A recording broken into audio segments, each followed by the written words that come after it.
Topic is the historical black colleges in the 21st century.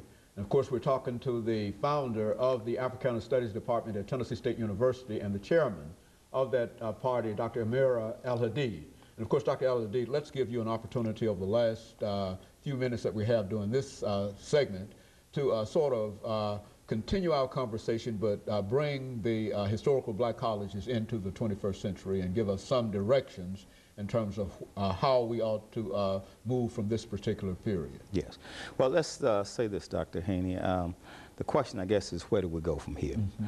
Now, in the 1960s, people like Christopher Jenks and others were saying that the historical black colleges, or at that time we called Negro colleges, they were finished. Mm-hmm. And they were saying that they were finished because integration was creating a brain drain at these historical black colleges. I know, for example, that by the creation of the Black Studies programs in the Department of White Schools, a lot of those initial programs in the department were staffed by people who had been on the faculty at historical black colleges. Nathan Hare, for example, was at Howard, and he was the one who went to San Francisco State and created the first Black Studies department in the country. Sear Lincoln, for example, was at Fisk, and he was brought. We also know about John Hope Franklin. So a lot of our old guard scholars were at these historical black colleges, and they were taken to the white schools.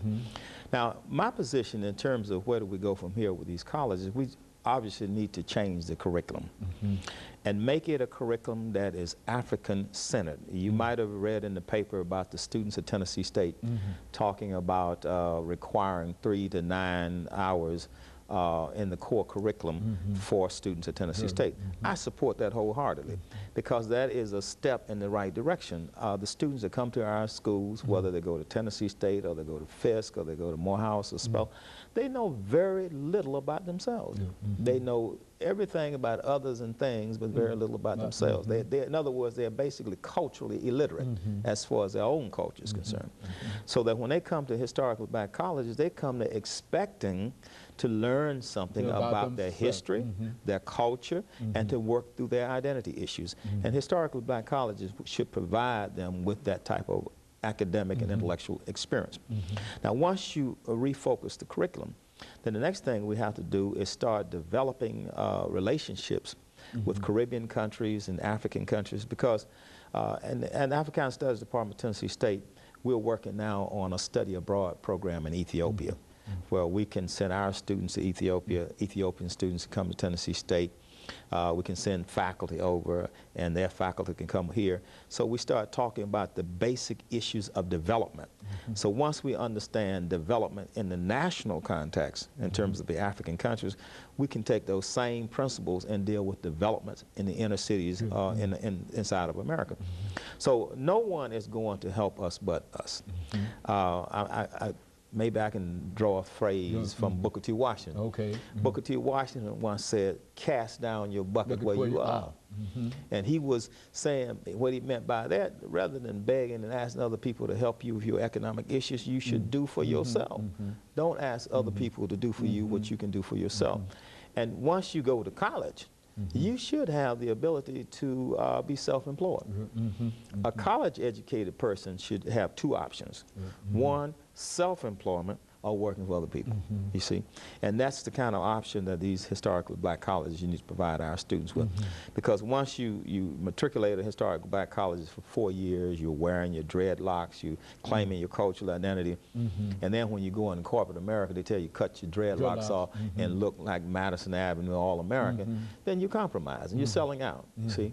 And so we have to stop setting up our young people to sell out once they go to corporate America by giving them another option, giving them the option of self-employment. So if they don't like the politics or the racism in corporate America, they can say, hey, forget that. I'll tender my, you don't have to fire me. I'll tender my resignation and go somewhere on a Jefferson Street corridor and open up my own business and be in control of a mode of production. I'm not going to give my surplus value to you if you don't respect me as a human being.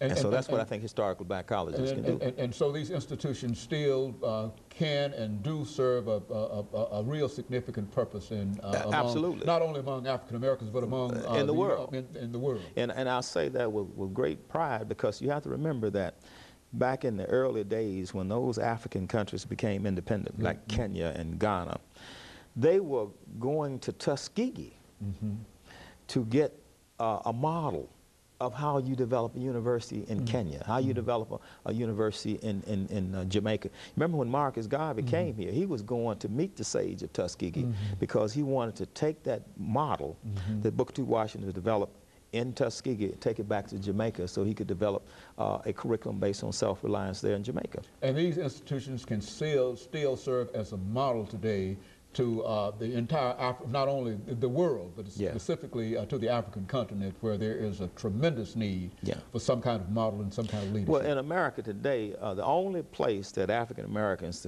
can go to study in a college without being subject to racism and prejudice is historical black college. You don't have to worry about being discriminated against. You don't have to worry about racism. You don't have to worry about prejudice. All the thing you have to worry about is doing your homework and going to the library and being a legitimate human being. It provides that type of environment.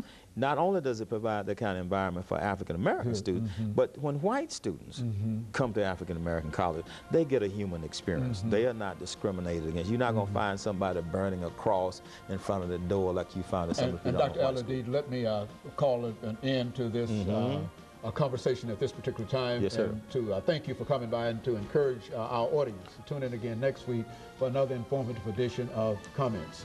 And thank you and good morning. Okay. Tonya, you just